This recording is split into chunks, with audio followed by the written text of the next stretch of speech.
Good morning, everybody. Paul Diebold with the Irvington Historical Society here. And we're here on South Downey Avenue in the old part of Irvington. Today we're going to talk about bungalows and arts and crafts houses. We get a lot of questions, and I'm going to hold this up here. We get a lot of questions about these terms from people who are interested in historic architecture. And I'll cover each of those.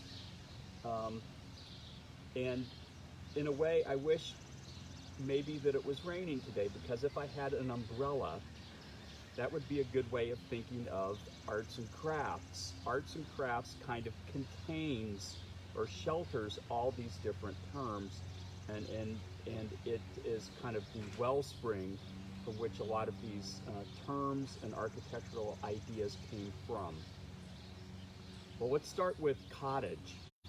Of course, a cottage could be any small house, but in the early 1900s, a writer who was publishing plans of bungalows advised their readers that a cottage is a small house in the country, and that a bungalow was a little country in a small house.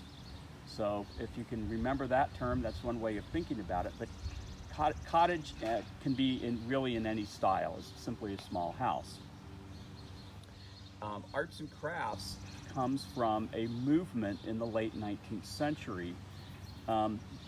Starting in England, a lot of designers and artists were really quite concerned about industrialization of design and the various historical styles of furnishings and architecture that were flooding the market. And they wanted to get back to something, and their model was the medieval English trade crafts or trade guilds, really. And so these medieval guilds were responsible for high quality works, and there was a system of apprenticeship, and they wanted to get back to that handcrafting things. So that became a concern for the overall design, and getting back to something that was a little more honest and simple, and getting away from imitating historical styles and getting back to maybe being influenced by the craftsmanship of historical styles. And that's really where the arts and crafts movement comes from. Now, writers like Gustav Stickley, and here's a great book if you want to know about the term craftsman.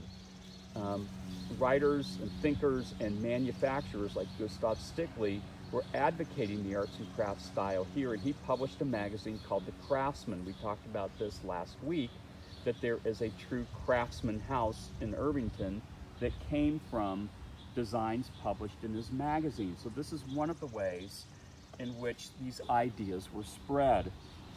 There was also a bungalow magazine. Here's one of their publications in reprint. Move your fingers so that I can see the author. Here we go. This is I believe a Dover reprint. I'm sorry, it's a Skyhorse Publishing Company reprint. And this is from about 1905, 1910, 1915. This was republished many times. And of course, people could buy these magazines. People could get these ideas from newspapers, all kinds of ways that people could get these ideas about bungalows and the arts and crafts movement that were really just all over the place at that time. Every form of media was talking about them. There were even songs, popular songs about bungalows. So here's what one of these designs looks like. You can see turn it this way. Here's a bungalow design. These could be built anywhere in the country. You could order plans from this company. Of course, you could get plans from many sources. So let's focus on the houses we have behind me here. So this is a very interesting instance in Indianapolis and in Irvington here, where we can really kind of pinpoint when people began to think about building bungalows. Because the house on this side of me here, on my left, is what we would call a late Queen Anne style house. We might even call it a cottage. You know, you can call anything a cottage, I suppose, and cottage, I think, fits the style of that house. It's There's comfortable, a cottage. but it's very vertical. There's a cottage. And there's another cottage. That's a later style of cottage. So you can see that it's very vertical. It's a two-story house. So the L. Herbert Griswold family built this house in about 1904. So the Queen Anne style had been popular for a decade and a half or so in Indiana when they built this house. But you can see they're already thinking of something a little more simple. You don't have the porch with the turned brackets and the turned spindles and so forth. Now, on my other side here, the Griswold family, for whatever reason, they probably had some pretty good money because they owned a lumber yard. They decided to build another house in 1908, and look what they did.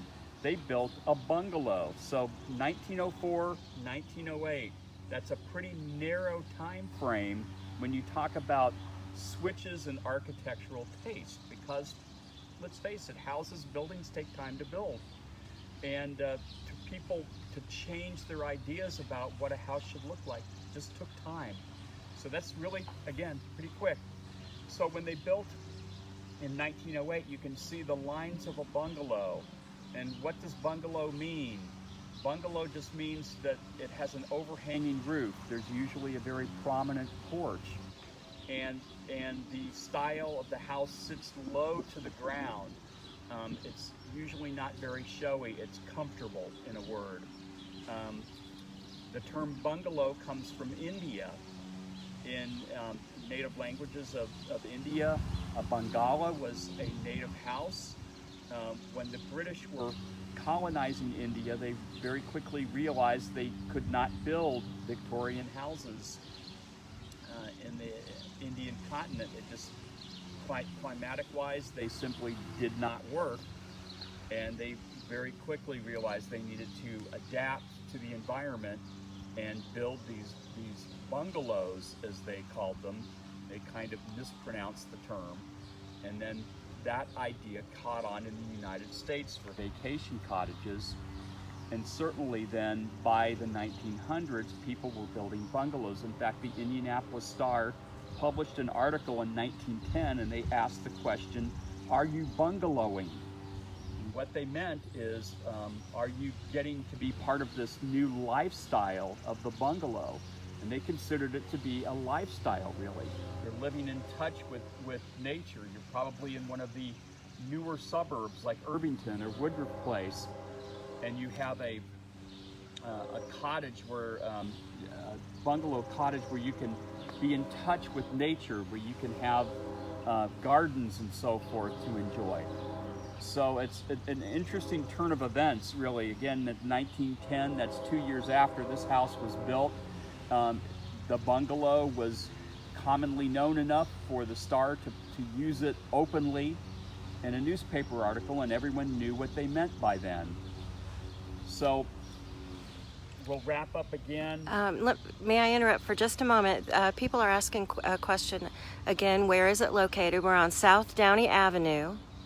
So if you wander around Irvington and wander down South Downey Avenue, you'll see a lot of different house types. We are mid-block between the Benton House and the Bonna Thompson Center.